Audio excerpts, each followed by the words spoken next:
Достар, құпия сырлар арнасына қош келдіңіздер. Мен Данияр, 34 жастамын. Қостанай облысындағы Лисаковск маңындағы шағын ауылда тұрамын. Колхозда трактор айдаймын.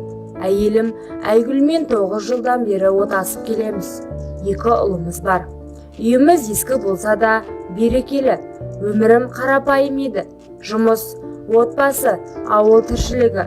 Бірақ 2023 жылдың қазанынан бері жүрегімде жазылмас бір жара бар. Бұл сырды ешкімге ашып айтқан емеспін. Ағам Нұрбол менен әлде қайда үлкен. Соңғы жылдары денсаулығы сыр беріп, жиі шаршап, тұйықталып кетті. Жеңгем Гүлмира бап болса, мейірімді, көркем мінезді жан. Балалары бөлек шыққан, үйде екеуі ғана тұратын. Бір күні ағамның тракторы бұзылып, көмектесуге бардым.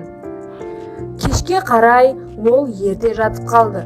Аз үйде жеңгем екеуміз шай үстінде ұзақ сөйлестік. Сол кеште ол жүрегіндегі мұңын ашты. Өзін жалғыз сезінетінін, әйел ретінде назар мен жылылық жетіспейтінін айтты.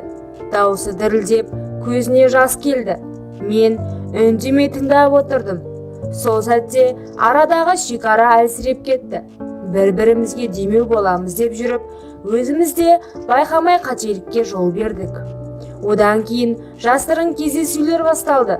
Әр жолы бұл соңғы рет деп өзімді тоқтатуға тырыстым.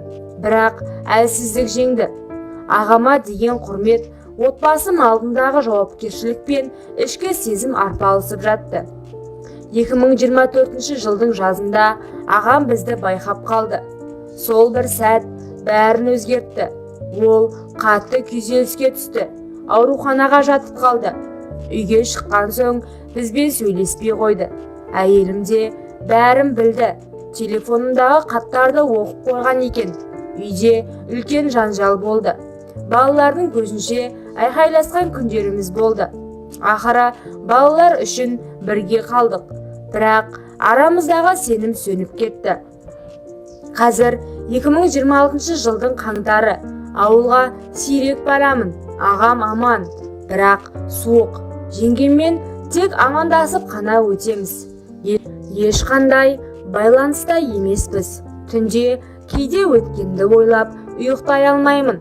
1,5 жылға созылған сол қарым-қатынас менің өмірімдегі ең күшті, бірақ ең қате кезең болды.